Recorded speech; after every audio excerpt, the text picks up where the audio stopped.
My name's Gosder Cherilus. I grew up in Somerville, right outside of Boston. It's a small town. It's kind of known in the it was known in the 80s, 90s for more of the Winter Hill, family gang and stuff. But it was a beautiful town. It was very diverse in a way. Folks from all different part of the world: Indian, Haitians, Jamaicans, El Salvadorians, Dominicans, whites, blacks. That was a high school. So we played sports, got to know everyone in the way. You know, Growing up, I always had the size to length. But I didn't see too many people who somewhat like came from where I came from, made it to the pros. So I never fully actually dreamed of being a professional athlete or doing any of that. But there's one story that kind of stuck to me. There was a guy who used to live in the street right around the corner from me. He used to be outside all the time in his wife beater, smoking cigarettes. And every time I walked by, he used to say to me, "Man, if I was your size, I wouldn't be here. If I was your size, I wouldn't be." I remember one day it just clicked. I'm like, what the hell this guy see that I don't see? It was when I was like playing basketball a little bit. So I started showing up a little bit early to school to work out with the guys, work on my game, and just lucky enough, playing basketball. A lot of my friends happened to play football. I wasn't really playing football at the time. Um, it got to the point where it was August. Everyone was going to go to camp, and I had no one to really play ball with. I'm like, forget it. I'm going to a football camp. So here I am. I showed up to football camp literally with nothing. I didn't have, it was my first time going to actually a football camp. I didn't realize how cold it was going to be. I didn't have like, uh, uh, the right bed sheets. So I was cold. It was a little miserable after. But one thing though, once you put me on the football field, it came natural to me. I was having so much fun. I realized like there are a lot of things that I was doing on the basketball field. I mean, on the basketball court that I was getting fouls for. But I was being celebrated for it, like during football. And I was like, "Oh my goodness, this is home." Then right away, went back home. I thought we were done, right? I remember I went home. I didn't show up to practice the next day. Coach was like, "Where are you?" I'm like, "Oh, I thought we just went now." He's like, "No, we just now getting started." Um, no, we started working. Started showing up. Then everything, on the football field, from defense to offense, tight end, it all started, coming a little bit more natural to me. And there are certain things that I didn't have right away, coming from the basketball world. My strength wasn't up to par with some of the guys on the football team. I remember my first time doing one play on each side. They stopped looking at me. I almost choked myself to death. But the good thing to me, I always had that work ethic. I've always had a way of like, okay, if you show me, the light at the end of the tunnel, I'm just gonna go see how big that light can get. And once I see a little bit of like myself getting stronger, myself getting a little bit better, I just started showing up. Anything my coach asked me to do, I was there. If it was like in the weight room, it was just for offensive line drills, it was for conditioning, I showed up. One thing I realized right away, I said to myself, let me just give this thing the best possible chance possible to see what I can get out of it. And just lucky enough, funny you wearing a Detroit hat, lucky enough, it was right after football season, junior year. We would get ready for basketball season. Usually give us a couple of days off just coming from football season with a basketball guy. So I was just watching my friend, and these gentlemen showed up. He was wearing all green outfit. Which team in Michigan wear all green? Yeah, yeah. And he was like, "Hey, Gosder, my name's Jeff Stoutland. I'm here because I have a scholarship for you." I started laughing, and he was like, "What?" I'm like, "Are you joking?" Well, main part reason why I was laughing, my coach used to play pranks on me all the time. "Well, I got a scholarship for you." You should tell me all the time I'm going to get a full scholarship. So when Jeff came and actually offered, I didn't believe him right away. I'm like, "Is that not one of you pranks?" He said, "Gosh, just stand up, like, shake the man's hands. He's for real." It was when I got up, I shook his hand. That's when I realized, I'm like, "Oh, this is real." And we spoke for a little bit. I remember I went home that day. When I got home, I literally just got on my knees. That night I prayed. With my prayers, one of the things that I said, "God, this thing I got going on for me. If you tell me I'm not good enough, I understand. But if it's up to me to mess it up, that'll never be the case. So it was then everything that I could have done within myself, within my power. I just like multiply all of the times 10. If it was the classroom I had to show up to, I was there. If it was the weight room, I was there. If it was the conditioning, I was there. If it was to learn the playbook, I was doing it. And it was just a thing of beauty. And, by the end of my senior year, we were lucky enough to literally have scholarships from 40 to 60 schools. The fact that we're from Massachusetts, I was somewhat of a late bloomer. I had to go to a couple of camps to actually showcase myself, show myself a little bit. We went to camp to Iowa, Michigan State, Indiana, I think Michigan, Miami, Temple. So by the time I came home from the Iowa camp, Miami's like, we want you to come to our camp. We have scholarships for Tennessee, South Carolina. South Carolina actually showed up to my job at work. I was being a lifeguard. This guy started swimming in front of me. I'm like, this guy's acting weird. What's going on with him? So he went in the shower, and my coach goes, hey, that's someone in the shower who needs help. I'm like, what are you talking about? I definitely want to be in this room as that guy. The good old stories. I remember we showed up, and he's like, yeah, my name's like David DeGuglielmo. I'm from South Carolina. I have a scholarship for you. He said, I just want to actually get a feel for you before I, said anything. I'm like, man, y'all are crazy. So it was a thing of beauty. But when I got real close to it, I kind of narrowed down to a top three, top five: Iowa, Miami, I think South Carolina. There were a couple of more schools. BC wasn't really up that far up on the list. The fact that being local, it took them a while to somewhat like recruitment. And we were, comfortable with that. But when it came down to it, for what they were doing with offensive linemen, being local and all, it was, it only made sense to somewhat like choose to go to BC. I remember it was like at the end of my junior year, just called them and committed, which was one of the best commitments I could have made for myself. It was one of the better schools for me at the time at all levels, like mentally, physically, emotionally, and spiritually. It was they gave me everything that I was looking for, the family that I was looking for. I was lucky enough to be close to home. Some of those guys that I played with, they're still some of my best friends. I had a chance to play with probably not one of the best coaches to ever coach the game was Tom O'Brien. I love what he did to us, like mentally. He was an ex-naval coach. He kept it real with us. He kept us honest. Um, he was truthful, at least with me. It was like somewhat of a military mindset training and lifestyle, which somewhat fit into my personality. So uh, myself and BC fit extremely well. I was lucky enough to somewhat be asked by Tom O'Brien, Coach O'Brien, to be part of the traveling team freshman year. I had a chance to be on the bus with the likes of the Chris Snees, Jeremy Trueblood, the Archie Hoffman. I had a chance to learn. Got a chance to really see what it was like to be a BC offensive lineman. And by the time they were gone the next spring, I got so much better. I was doing, I'm one of these guys. Like, if you put me in a room somewhere like around the right people, my special talent is work ethic. I believe in work. I believe in showing up. I believe in doing it right over and over and over and over and over and over again until I get the right results out of it. So I was lucky enough to start a redshirt freshman year and, never miss a start until I left BC. So I started, I think still had the record for the most career starts at Boston College. Um, Played with some great individuals. My starting line, junior, my sophomore, and junior year, we all went to the league. You have myself who went first. My guard was Josh Beekman, who got drafted by Chicago.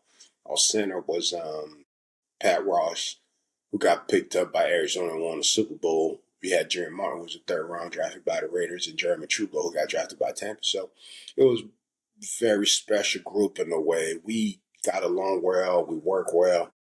And I think Beekman was probably the best guard that I've ever played next to him. There's nothing that gentleman, Beekman and Nice, we said we want to do to another individual that we couldn't do it. It's like our double team was like a thing of beauty.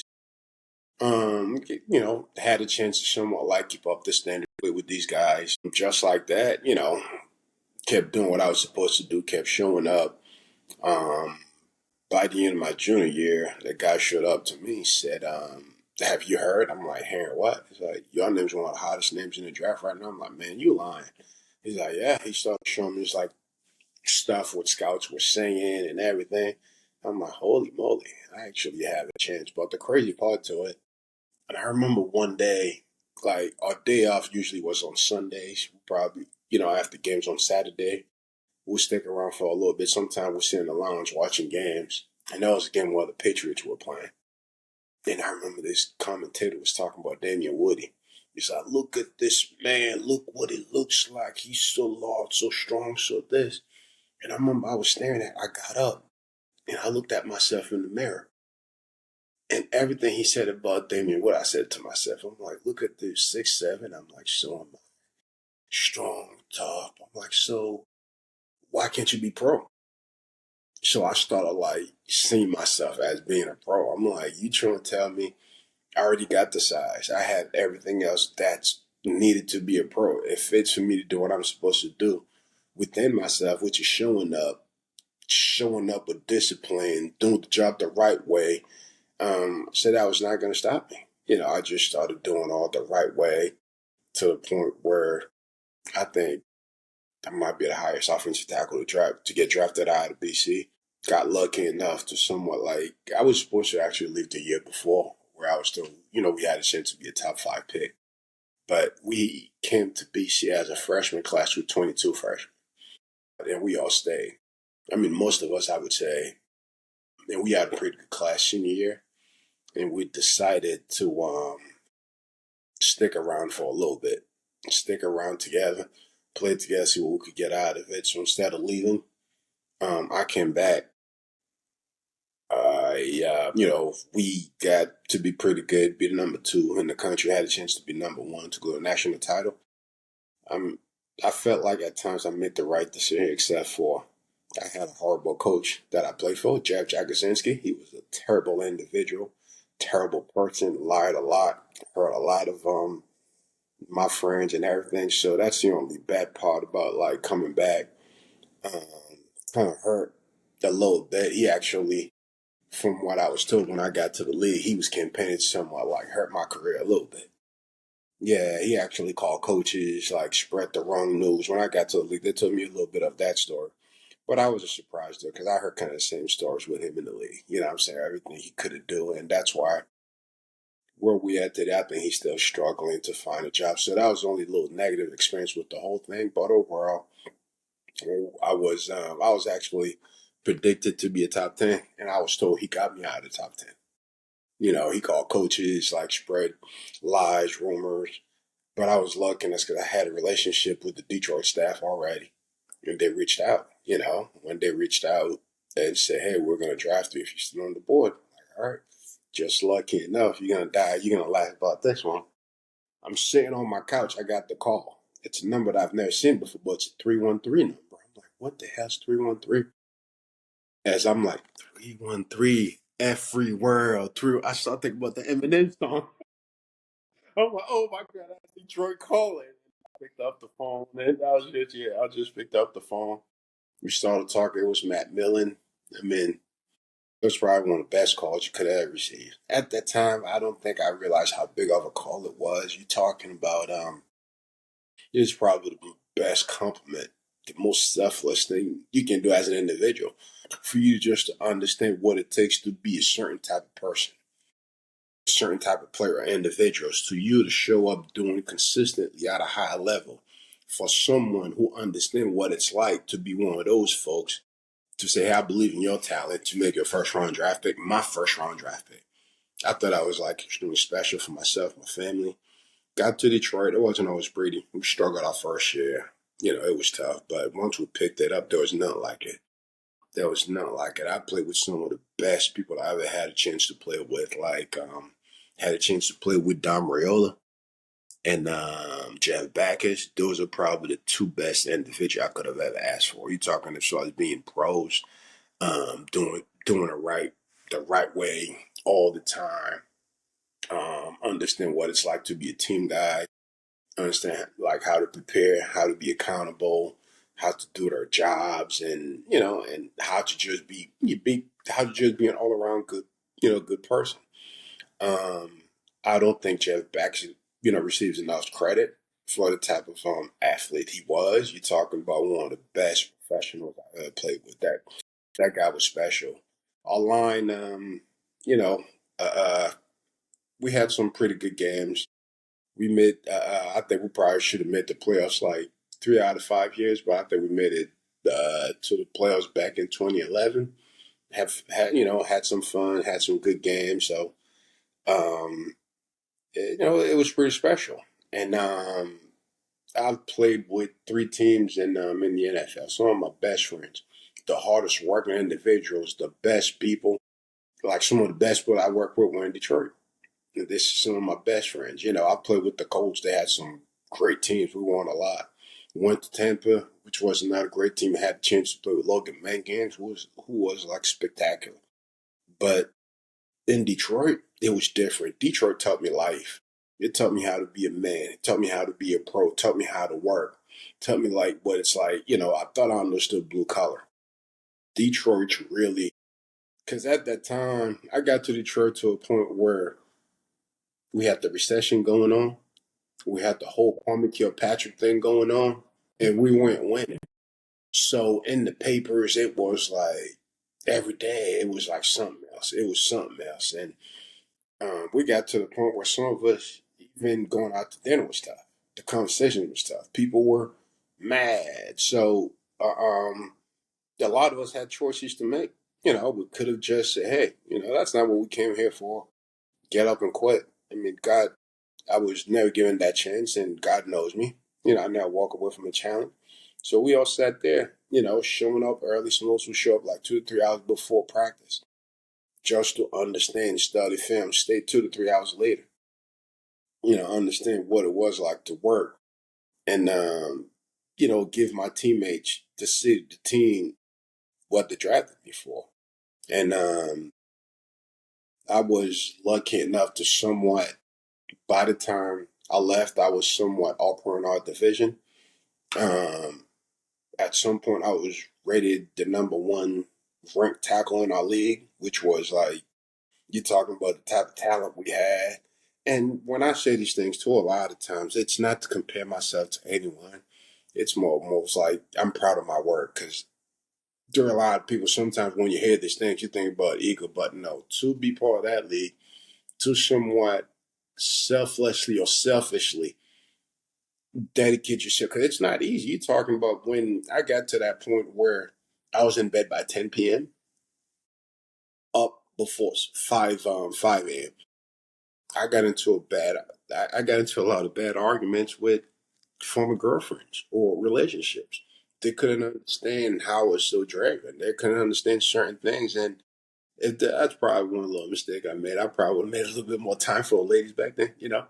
But I was so dedicated. I wanted to be good at that game so bad. I wanted to be so successful. I cut like I didn't drink. I mean, I didn't smoke, drink every once in a while.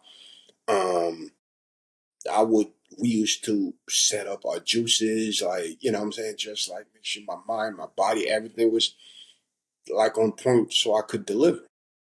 Over time, that's why I think over time just to from where we started to 0-16 to somewhat get to the point where we had playoffs and guys doing it all the right way. It was a thing of beauty, and I wouldn't change it for anything.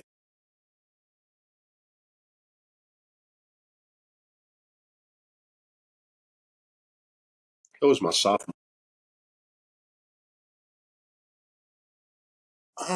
Yes, but I didn't fully believe. You get what I'm saying? And it's not like I didn't think I wasn't good enough, but I had that mindset. I'm like, there are some people that I believed in that I thought would make it and didn't. And it wasn't just based on their talent. There were so many things that was supposed to be right. I didn't want to look that far ahead. I wanted to take it step by step. I just wanted to do what I was supposed to do at the time and let it take me there. You know, when people spoke, I remember going to training, Patriots training camp, seeing these guys. I would look and I'm like, I can do it, but I'm gonna have to commit. You know what I'm saying? It's like that's the commitment. As a young man, I didn't fully understand it, but I always know I'm like, if I fully commit, I'll have a chance. I didn't say I was gonna make it. I didn't say I was gonna be number one, this, that, but I always knew I had that work ethic with the right people around me, with the right coaches, being in the right place. I always felt like, I was going to have a chance. And that's how I somewhat approach everything in life, man, which is crazy. When I picked up golf, it's the same thing. I picked up boxing, the same thing. I'm going to try to do it right every time at a world class level. You know what I'm saying? If I'm supposed to do certain footwork, I remember we had a coach who used to get on us. Like, if you're running sprints, your toes over the line, your toenail. You know what I'm saying? It's like at that time we was like, man, what's he like making a big deal over?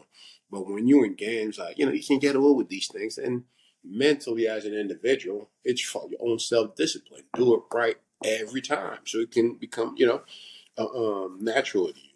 But it wasn't until I really got to college because to be honest with you, I heard a lot of it from some of my friends. And I'll tell you this, I remember freshman year, I was in study hall. It was spring. And all these guys, that was a little 18 and older club they used to go to. All my friends, I was like 21 under, should I say. All my friends used to go. It was like, name who's on first, right outside of Fenway. And like, it's like, gee, you coming out tonight? I'm like, nah, bro, I got to finish this paper. One of my friends, Tyrone, he said, man, get out of here. What are you doing? What are you doing school work for? I'm like, I had to keep my GPA. I was like, bro, you're going straight to the league. Stop wasting your time. He actually believed in me more. I'm like, man, you crazy. I'm like, I'm like, gee, you one of our best talent heads. Like, look at you already. You going to the league. People were saying it, but I never treated it as such. You know what I'm saying? Because there are so many things I could have done wrong. I just want to keep taking it day by day. Just like every opportunity as it comes, see what I could get out of it. I heard a lot of it coming from outside sources tell you, hey, you had a chance than me going out brackets, I was going to make it. But I always felt like with my size, that always give me a chance. But I just want to make sure at least because there's so much more to. We see so many big guys. Your discipline's gotta be right. Your footwork, like understand what it's like to be part of a team. But it was really that day my sophomore year. I was just sitting, just staring at Damian Woody.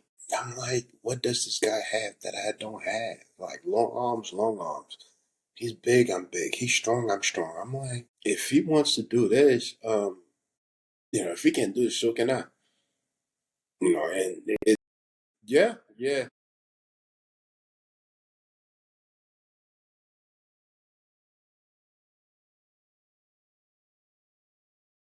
yeah. I was a tight end. I was at the end. Played tight end, played defensive end.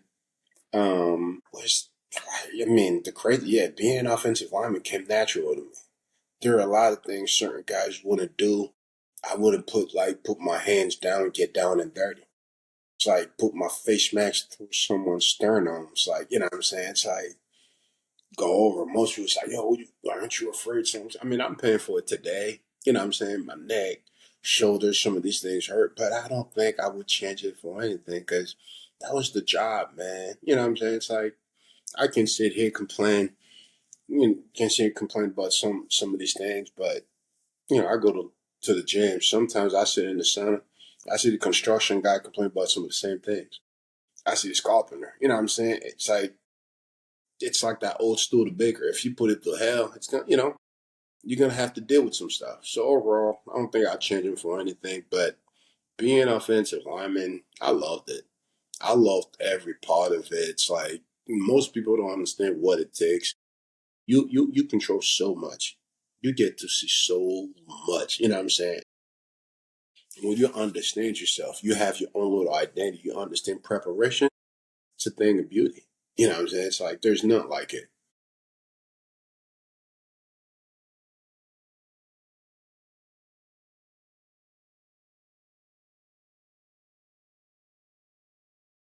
Yeah. The contract came up. It was I think, the goal, I would have loved to stay in Detroit. You know, no, they didn't make an offer. I think no, they didn't make an offer. They tried to lowball me from early on, trying to do a couple of things. What happened? I was dealing with some knee issues, which they knew about. They didn't fully believe in it. They were trying to use that as a way to say no, and that's what's going to get me. Like trying to lowball me in a way to the point where, I mean, I'm not there anymore. I can tell you, they even leaked the story to Dave Burkett to put it out there so other teams could know, so they wouldn't touch me. It's a dirty business. It's a dirty game. Yeah, Dave Burkett wrote that article. It was, but I mean, the offer was so low compared to what was coming. I mean, I don't even think once they saw the real offers coming, they stopped. You get what I'm saying? They never even try, which was okay. I mean, it's a business. Um, not I knew I love playing there. I love playing with my guys. I just don't think they want. I don't know if they had the money or if they wanted to pay me. But I knew it was probably time for me to somewhat like, you know what I'm saying, find a new team.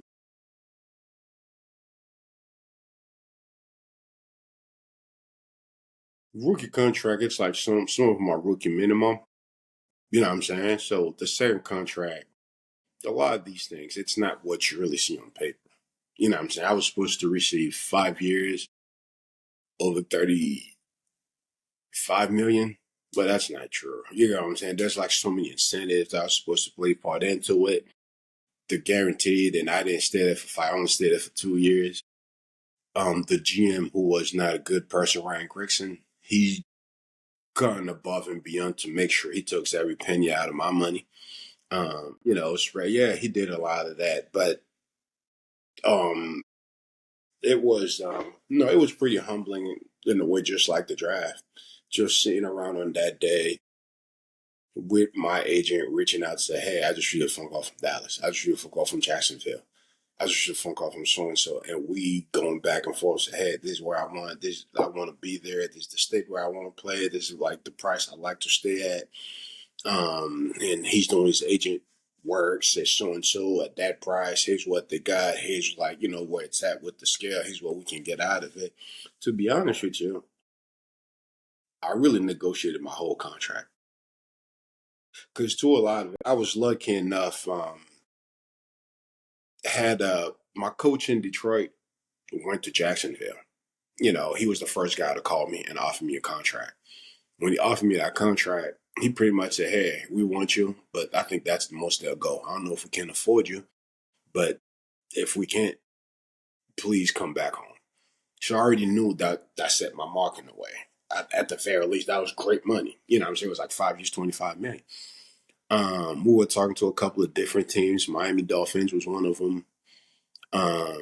Dallas right away. They wanted me for 4 years. They said, "We want five." They said, "All right, then we out."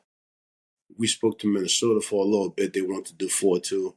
So it kind of came down between Indianapolis and Miami. And to be honest with you, it was really like a coin flip. Get what I'm saying? It was a coin flip. The agent really wanted to. I really wanted to go to Miami. My agent really wanted to Indianapolis. But it's like, and when we sat down, and he kind of helped me understand with who I was, my personality, some of the things that I wanted to do. It was a little too soon to be around Miami. I know. I'm like, you know what? Yeah, I'm gonna listen. So we just go to Indianapolis, where it was a good young team. We won a lot of games. Had a chance to block for luck. Um, I got hurt. I actually no, it was crazy. My second game, I tore my left labrum, and the only doctors that could have probably helped me out, they told me not to go see that guy.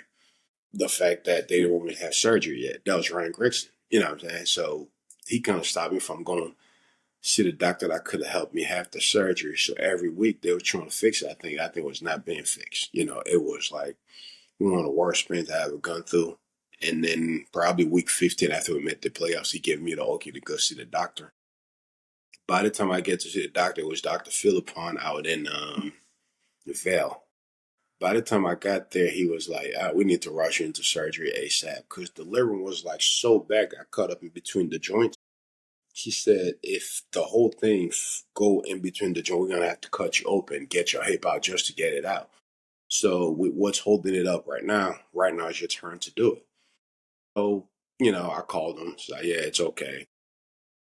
Crazy part, right? So I had surgery January 31st on my left hip and had surgery again on my left knee February 15th. So I had two surgeries on the same body parts within like 2 weeks, and the goal is to rehab to be ready by August. You know what I'm saying?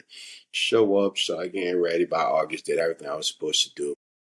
And Ryan Grigson again. You know what I'm saying? It's like he was there, saw my rehab. He called me and said, hey, why don't you do a physical? He's trying to fail me. Once I passed, he asked me to take a pay cut, which I didn't think was fair at the time. And I told him I don't mind doing it, but you gotta give me a chance at least some incentives because his whole thing is like, I don't think you can still play. I don't think you'll be able to play. You this, you that. I'm like, well, you don't think I can play? I believe I can still do it. Meet me halfway, right? We can start at that vet like you talking about. But if I could do everything you said I couldn't do, I want to earn. You, excuse me, I want to earn what I was supposed to make. That's when he lost it. He lost it. I mean, he was a fake bully in a way. Used to try and scare guys. He was like, "Who do you think you're gonna play? You're gonna play for the Oakland Raiders?" It's a negotiation. We're talking, and he got real pissed off. He got in his feelings, to like spreading rumors that weren't true. People were reaching out to me in the way, but that's the game, though. You know what I'm saying? It's like you give all that to that man on one knee, but I mean, you could tell. I mean, that by the end of it, I wasn't, I wasn't the only one. He's done some stupidities too. I know he's done some stuff to Pat McAfee. I know there was a letter he sent to Pat that was extremely wrong on his part, which was wrong. I don't think Pat would talk about that, but I was wrong. But no, overall, that's the game. That's yeah. I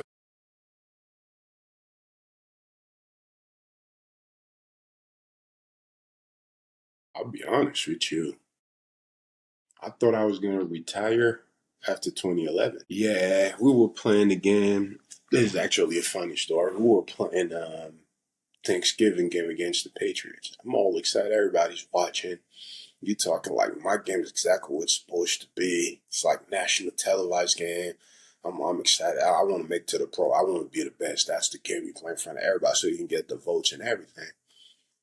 I'm playing. I'm having fun with a friend of mine at the time, Jermaine Cunningham, was playing defensive end. We were just talking back and forth to each other. And this guy who thought I was talking negatively to Jermaine, Spike, man, he put his helmet through my knee. He shattered my whole knee. Man, and I'm like, what's going on? I went to the sideline. I was out for the game. Got an MRI done. They told me it was a bone bruise.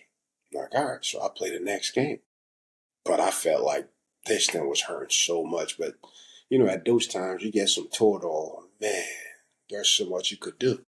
And after the game, I'm like, man, there's something going on. My knee's not right. I went to see the GM Martin Mayer. He said, why don't you go see Andrews? And when I went to see Andrews, it was like on Monday morning. He was like, yeah, I got room for you tomorrow. You ain't going nowhere. Like, you're going to need microfracture surgery. It's like my whole right kneecap is shattered. It's like they had to go in. It's like pretty much split in half. They had to like go in and like, bring it back together in a way. I'm like, whoa. So he was like, yeah, this is it. We had to call the team. Say I was coming back that time. You talking to St. Andrews. Was staying there for 2 weeks. Surgery and everything. Came home. I was on crutches for 10 weeks.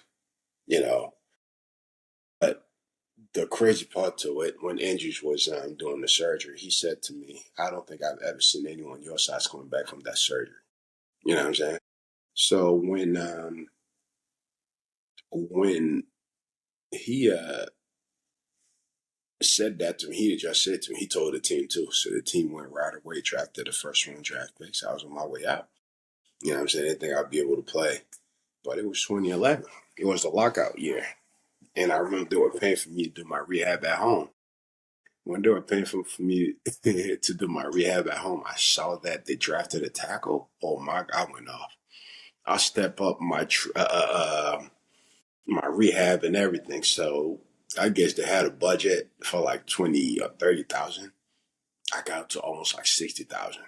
That's how much rehab I went to. I was going twice a day. I was just working as hard as I could. And I didn't even know they were paying for it or it was like that. Um, it was a lockout year right before training camp. They called, for all of us to go and do some testings and everything. And I guess that was supposed to be my last trip to Detroit. It was to see if I was in shape to cut me, from what I heard. I don't have personal proof to it, but I had coach who said, yeah, you probably on your way out. And I remember we were doing like these sprints, and I just took off. You talking? I was probably in the best shape of my life, like everything at all level. Just we were doing 300-yard shuttle, and I probably ran the best time I could have ran. I ran linebacker time, and they're like, "What the hell? What has he been doing?" And the coach told me that sprint bought me 2 more weeks. There's like, man, he looks good. Let's see what he got. And so I stuck around being part of training camp. Within a week, I started being myself again.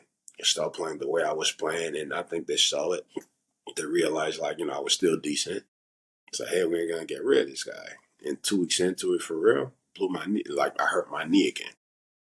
When I hurt my knee, and it was, like, supposed to be up for, like, 2 to 3 weeks, they drafted the first round draft there. I'm like, what's going on? So I remember I went home about 2 days later. I reached out to Dr. Andrews. I'm like, so what's going on with this thing?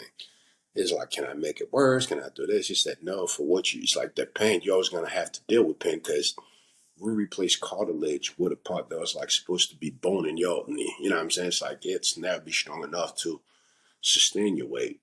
I'm like, so it's only pain, huh? He's like, yeah. He's like, if you could play with it, go for it. So I put on the knee brace. I never look back. Some days I wake up, I ask myself how I was going to get through it. No joke, but God's great, man. God, there was a couple of times I lived the night before. I'm like, how am I going to be able to do this the next day? And I wake up, start feeling good again, started playing. I'm like, holy moly. So there was like probably 2 or 3 training camps where I went to sleep not knowing what was going to come out. Yeah, I was in so much pain in the way.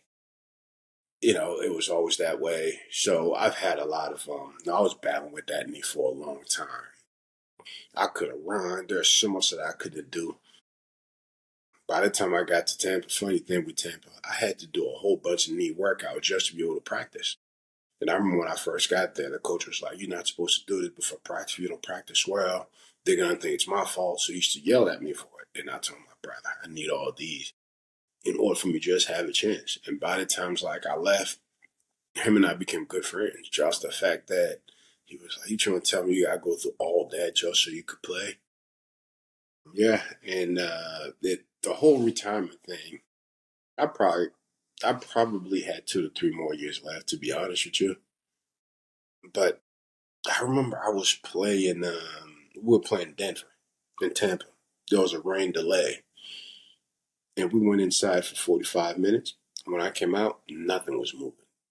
Like I was trying to stretch, sprint my knee, nothing was moving. I remember my backup was like looking at me. He's like, "Oh, do you want me going for you?" Because he knew I had bad knees. I looked at him like, "You mind?" So he went there. I give him the puppy. I said, "What? You mind?" He's like, he went there, was asking. I'm like, "Man, I can't be taking these people's money if I can do the job." You know what I'm saying? It was after that. I'm like, you know what? I think this is it for me. When I call, even my coach, I was like, "Don't do it yet."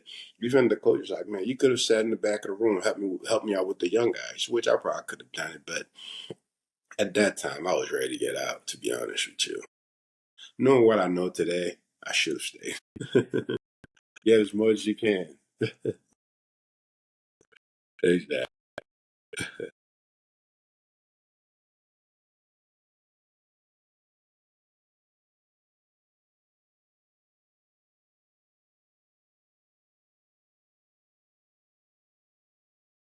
People, people. So like when I was in the league, accountability, being around some of your brothers, teammates, and everything, that was a big part of it. And I got out, got this whole real estate thing started. It's probably some of the toughest people relationships. Like people lie. People don't do what they're supposed to do. You know how it is in my world. You know what I'm saying? You see you're supposed to be in the A gap, you're not there. You won't be here next week. Or I won't be playing next to you. But here you're forced to people with bad intention even when the whole world knows they're not good people. And I guess that's the part of it. I mean, it has to do with the Bible too. We can't go back to Christ time. Those kind of people exist instead of like getting away from them, learn how, to work with one another. But over time, I think you get a little bit better at it. You don't put as much of your feelings to it in a way, I understand. But I would say just people for what we built into that locker room, the accountability, the friendship, that safe place. You know what I'm saying? Where we can, as an individual, as a man, when you 6'7" black dude living in America, it's good to have a safe place in so many different ways. Like, it could be you to learn better vocabulary, what to say, what not to say, or what to do, or what not to do, or what to do once you there. You know what I'm saying? So, I mean, just as an individual, period, I think we all need that safe place to be around one another, to see a whole bunch of pros, fail, succeed almost like the same way, to show us our tops, our bottoms. I don't think you could have replaced that, because you talk about working with individuals that was like at the highest of their peak at all level. You know what I'm saying? To get hit too, sometimes you see the potential, but people choose to somewhat like take the easy way out, which is a funny thing to me, right? So many times in high school, there was this one kid who didn't make it. Was like, man, he had so much that why didn't make it. And as you grow older, he's like, bro, he's still doing the same stupidity like he was doing in high school. You know what I'm saying? It's like he's good enough to be consistent, but he give you 2 good days, one bad day. You know what I'm saying? Over time, you see this, and you just learn to accept them. And I think sometimes we ourselves high achievers, we always see ourselves in other people. So when we don't get it, it almost like instead of us walking away, pissed us off a little bit. So I'm trying to be better at that more than anything. Accept people for who they are and where they are. Yeah, yeah. I love to golf. I love being out in nature. That's my happy place. Yeah, that's my happy place, man. I go get a good boxing workout in, but give me a chance to be outside near the water. I love like the sun hitting the fresh grass, man. It's almost like training camp for me again. You know what I'm saying? It's like just being outside. And, golf's such a beautiful game for former athletes in a way. You know what I'm saying? Even though we can compete like we used to, but at some point you're gonna have to get out and get it done. You know what I'm saying? So even for like 2, 3 holes, I love the fact that it kind of challenges me to get to that person again, which is someone I never want to get away from. But yeah, I was lucky enough to somewhat like have some good friends who like golf. More my last years in Tampa. Uh, nah, that was my happy place. Give me a chance to be outside the house, because I mean it was tough in a way. It's not like I don't. I was training a lot. I didn't want to drink, so I was not going to sit at bars and stuff. I'm not much of a talker, so sometimes I'd rather sit at my home. But golf was it for me. Give me a chance to somewhat like. I mean, it kind of changed my life too in so many positive ways. When I left, I had my knees nothing. So when I left, I was like 337 pounds. And I came home, I was so excited. I started drinking, eating everything I wanted. I got, I think, to 340 something before you know it. I was watching TV, my neck's hurting. I'm like, what the hell? I'm walking, bones. And I remember I was talking to my doctor. He started laughing. So I went to him till he was like, man, I'm hurting. Give me some pain medicine. He said, nah, bro. Right now your life starts. I'm like, what do you mean? He's like, I want you to lose the weight. I'm just enjoying life right now. It's like, yeah, it's like, you see how your joints hurting and everything. He said, you're not doing enough to support that weight anymore. You know what I'm saying? So you're going to have to lose. I'm like, you for real? He's like, yep, I didn't believe him. 2 weeks after that, we went to golf. And I was golfing, we were walking with a group of friends. And I got to the eighth hole, was a little hill, Andy. I got to that top 8 hole. I didn't know if I wanted to drop, go left, go right. My lower back, my legs, everything's were burning. Like to the point where I'm like, man, I don't know if I can keep going. Just lucky enough, the clubhouse was right across the street. I walked straight to the parking lot, grabbed my clubs. You guys, I'll see you later. And it was after that, it changed my life. I changed the way I ate, changed the way I trained, everything. Started doing the rehab, the cardio, fixed my knees. I had really bad shoulders, fixed my shoulders for golf, started doing yoga for flexibility. I think since when I first started, I'm probably down 90 pounds now. Sometimes I get down to 237, which is like 100 pounds like that I want to lose. Um, yeah, it wasn't easy. Golf saved my life in some, I mean, give me another chance literally. Just to, like, there are certain things that I still do today because my shoulder hurts like hell, you know, but I still go to acupuncture. It's like this morning, did a cold tub, sauna and everything just so I could be a little bit competitive. But I don't think if I didn't have to do that, I just sit at home, let these things, these muscles, like, you know, down on, like a lot of my peers were doing. Because, you know what I'm saying? At this point, it's like, if you're not doing anything to get them going, what's the point? 'Cause it's a commitment itself. It's like just working out. As a former athlete, sometimes working out for us hurts. You know what I'm saying? It's a commitment. Me trying to, like, even doing a body squats hurt. You know what I'm saying? So it's a commitment just to get my knees right. But when I don't do it, it's a lot worse. So just to stay with a little program, be consistent through all of that, you know, be accountable to yourself, you know, it pays dividend. So over time, no, I love golfing. I mean, I don't think I'm not great at it, but I enjoy it for what it allows me to be. I'm getting into a 10 right now, but I'm coming this year. No joke. No, I'm coming this year. It's like my last 5 rounds, I've kept it. I was dealing with a bulge disc in the neck, and like where everything's like, I was like this. So I've been rehabbing it. Allowed me to do a little bit more. I got a friend of mine. We keep it real competitive. My last 5 rounds been all under 85, so I think that handicap's gonna go down soon. You know, so I just want to take his money, bragging rights. You know, him and Calvin.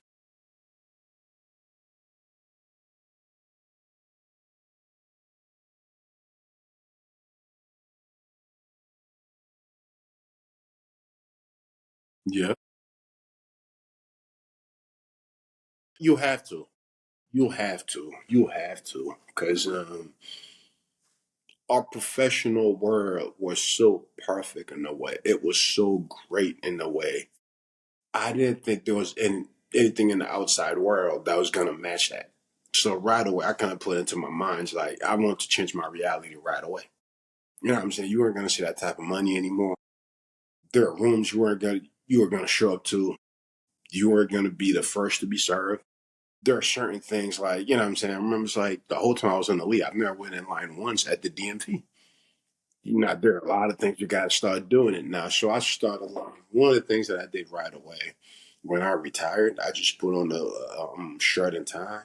I was lucky enough to start doing real estate at the time, reach out to some people, get some internship, you know, opportunities, waking up every morning, seeing that traffic, showing up to people. I actually was bringing coffee to a guy. Like, you know what I'm saying? There was a friend of mine, Rich, I said, hey, can I be your intern? I was like, yeah. We used to meet every Monday at this cafe in the room, make sure you get his coffee. When he left, I find me another one again. I was just trying to look like how to best do the transition. I didn't want to be arrogant enough to think I could do it on my own. I wanted to see other people who somewhat like made that transition from football to other things or from other things. Um, Started going to a lot of events, networking events, you know. Really tried really, really hard to somewhat like get away from it. To a lot of it, I probably did a little too fast, was a little too humble with the whole thing where I didn't even tell people that I play football. You know what I'm saying? I was just like, I'm a realistic guy. Over time, some of the guys said, man, you got to keep that identity in the way. But I'm like, I know who I am. I used to tell people football is what I did, but that's not who I was. You know what I'm saying? I always felt like there was something else to me. So it was cool in a way to somewhat like attack that new world to see what I could do with it. Like I said, it was extremely helpful to me, even though certain things were a little disappointing. But overall, I enjoyed it, you know. But as you were saying, you can't. I mean, you are crazy to think like you're gonna leave in not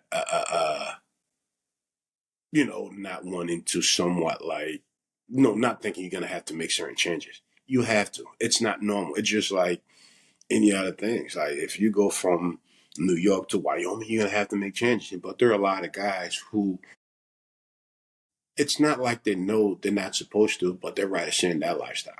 You get what I'm saying? Because I had a friend of mine who said, "Hey, I'd rather stay there. I don't care if I'm broke after 7 years, so be it." You get what I'm saying? And at least you know yourself. You know what I'm saying? But no, you have to make the changes. You can't stay because if you do, you're just making a fool out of yourself.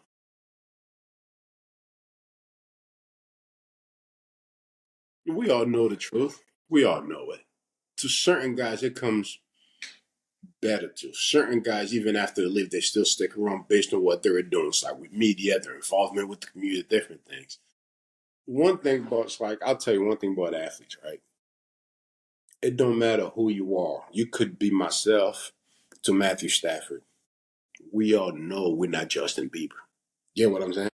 We all know it's like at some point this thing it's gonna tame a little bit. It's gonna slow down.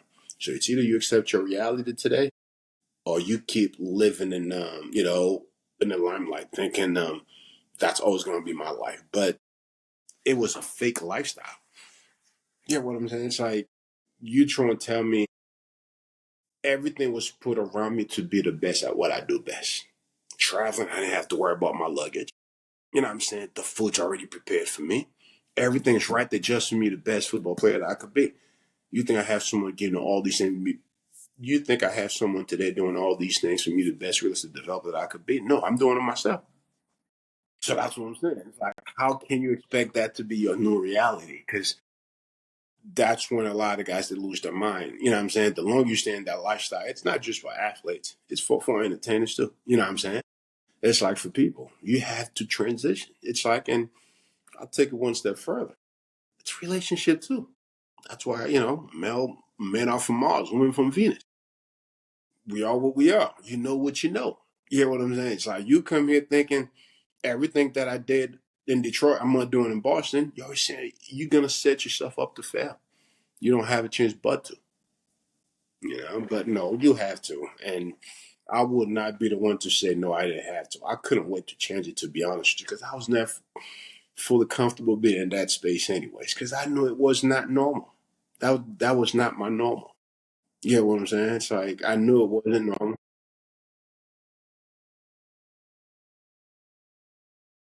Yeah. Oh yeah. Oh, like one of them, the biggest superstar on our team was like the most humbling person you ever meet was Calvin. I've learned so much from this man, like in a good, positive way, selflessly. As a star, he's way of like putting his teammates first, choosing not to do certain things, just the fact that he knew it wasn't going to bring enough credibility to the team, his teammates. He had a way of seeing things that most people, you know, wasn't in the place to see it. And a lot of times, some of these things have to do with the opportunities, right? He's been around it for a while. He probably knew the media a little bit better, contracts. After 2 or 3 times going through it, he probably know how to somewhat like deal with it a little bit better. But overall, I was like, like I was with a great group of guys in Detroit, man. We're just blue collar guys, hard workers. No one felt like we're bigger than the team. Like I said, you have Jeff Backus, who was a great father, probably one of the best leaders. Riola was just Riola. You know what I'm saying? Like probably one of the great professionals. Always gonna show up. He'll be on time. He'll be prepared. You deal with some stuff too, but that's Riola. You know what I'm saying? Played next to Pete. Pete was solid. You have Calvin, Nate, who's doing what he's doing today. Nate was always doing that, but it was never like I'm better than you, I'm above you. You know what I'm saying? We all had like I think the whole management did a good job, bring the right guys in. But we also had a good group of like old guys. Once you get in, this is how we do things. And we were in Detroit. We believe in hard work, man. We worked every day like it was Sunday. We had people who used to come from other teams. He was like, that goes on every day. We was like, yeah, get used to it. That's us. Like, no joke. You know what I'm saying? But no, that's I I mean, I can't give enough credit to Jeff Backus. Literally, I'm gonna tell you a quick story about Jeff Backus. I remember I was,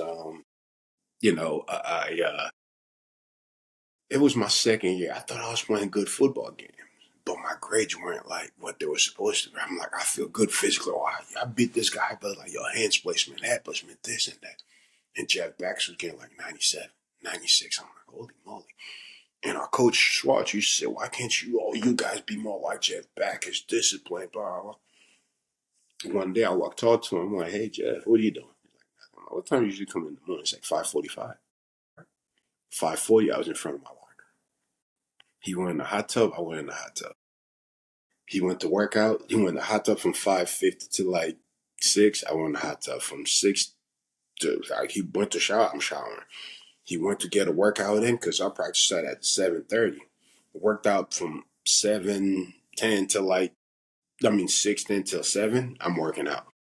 He went in to grab a little breakfast. I went and grab breakfast. He went in the room, start watching film before meeting. I'm watching film. He went in our big room, pull out a notebook. I pull out a notebook. He's writing. So even if I didn't know what I was writing, I started writing. He went out 15 minutes for practice. I went out 15 minutes for practice. He stayed after. I stayed after. And now we watch film. And afterwards, he would go back. I'm talking, we'll be done by 5 p.m., right? He'll stay till 7 to 8 p.m. just to do his homework, watch film. So you're talking about like a 15-hour day for him. I started doing it. It took him about 2 weeks. He was like, are you just following me around? I'm like, listen, Jeff, I heard all these people just keep saying, be more like Jeff Backus. So I'm like, I want to be more like Jeff Backus, but I like it. You know what I'm saying? It's like, I think that's what it takes. And he started helping me out. He started teaching me how to watch film, tendencies, what to look for, what not to look for. And he really taught me how to be an offensive lineman in some different ways. Cause I had my struggles, early on. But once I kind of got along with Jeff, started following his little plan, everything he was doing was a thing of beauty. I was already strong, athletic, and everything. As far as the discipline part, being prepared, consistent, do it the right way every time. Footwork, hand placement, head placement, and everything. And understanding offenses, understand how to study defenses, what's coming, what's not coming. No, it was a thing of beauty. So when you talk about like some of the guys, like I can talk about Jeff Backus. That's my guy. but I know. It's like he was like, no, I got in that Zoom call at 3. But the funny part is, I didn't want. I know you recorded. I didn't tell the whole story. So he shows up. I show up. Right. Oh, that's the best. So I'm sitting like, after 2 weeks, he just followed me around. I'm like, yeah, Jeff, I'm trying to figure this out. All right. So he started helping me out. So it got to the point where he'll be watching some of my days. I'm talking, I start like leave my house at like uh, um 5 o'clock. Now it's 8 p.m. now. You see why I told you from 5. By the time I get like 10 p.m., I'll pick up my little dinner on the way home. I was living in a 4-bedroom apartment, sat on my bed, eat there, fall asleep, wake up the next day, go at it again. You see, I didn't have time for a female. So it was just funny. We started doing it for a little bit. And one day he's looking at me and he said to me, I was like literally dozing. I kept falling asleep. He said, are you just still sticking around just so you could leave when I leave? I'm like, no, I'm watching film. He said, God, I'm only doing this late, so I don't have to put my kids to bed when I get home. He said they're already in bed. I was like, yeah, that's why I'm staying this late. But if you have to go home, you can. I'm like, all right, man, that's enough. I ended up staying anyways, which is cool. But that Jeff Backus for you, though. Nah, these are the guys that I played with, man. These are some of my best friends. I know I can't rely on them. Solid individual. Yeah, yeah. Still do businesses with. I'm talking like probably do a little golf trip here and there, but overall, no. Those are my what.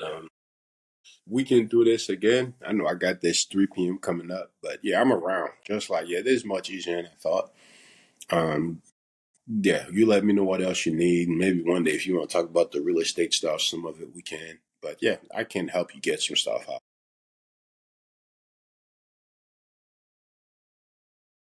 I prediction from Matt Master. I really like two guys. I like Bryson. I like Bryson. Matter of fact, it's on right now. We're not watching. I like Bryson. And I think Rory is due. I hope he can get out of his own head. Rory, go get it, bro. Go get it. Like, stop talking off this all this off the field stuff. Go play golf. Funny thing, it's like Calvin and I, we went to Ireland, and we they don't like me in Ireland, huh? It all depends what part of Ireland. He's from the island that's like the British Ireland. You get what I'm saying? Yeah, so there was like, I'm like, oh, damn, all right, let's stop talking Rory then. I don't think they like Rory much here. It was just funny. But no, he like Rory. Yeah, that makes sense. No, I like Bryson. It's like this guy. I don't know if that swing the Masters fit for it, but I love what he's doing with. Yep, you're not a live guy. Nah, it's cool stuff. I love golf, man. It's good. For real, you belong to a course out in Michigan. There's a course, first one I played at. My financial advisor belonged there. Forgot, like, you don't know Michael Bill, do you? Huh? Say the name again. Say it again. Yep, yep. Yeah, it's a nice club. There's some nice houses on it too. Yeah, that's a nice club. Yeah, yeah. I bet. You know they do. Nah, they crazy. All right. I think yeah, I know people say that all the time, but I hate cameras. I tried to, but I didn't go through it. I've been asked to do it, but I've never done it. Yeah, I probably, I'm probably gonna take on a few more podcast opportunities just to give you that. You know what I'm saying? Because there's some guys who ask me to go on the podcast, so I'm gonna start doing that a little bit. You know what I'm saying?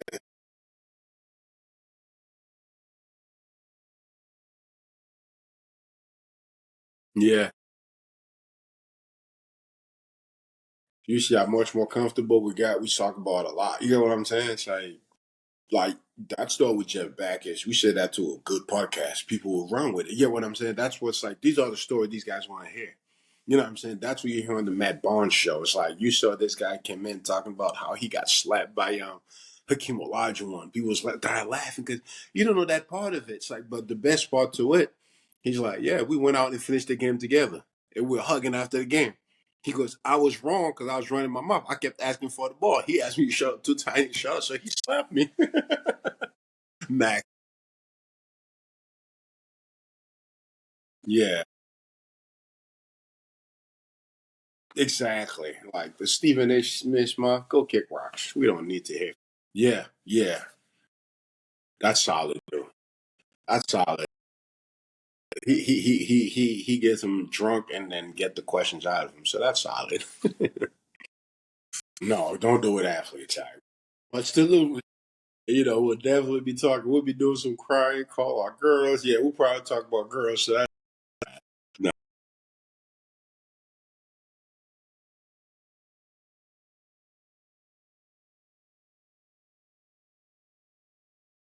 okay, no, I'm around next week. Let me know what you need, all right? And I'm supposed to be in Michigan twice, but in June for Calvin's camp, I'm gonna be there for a whole week.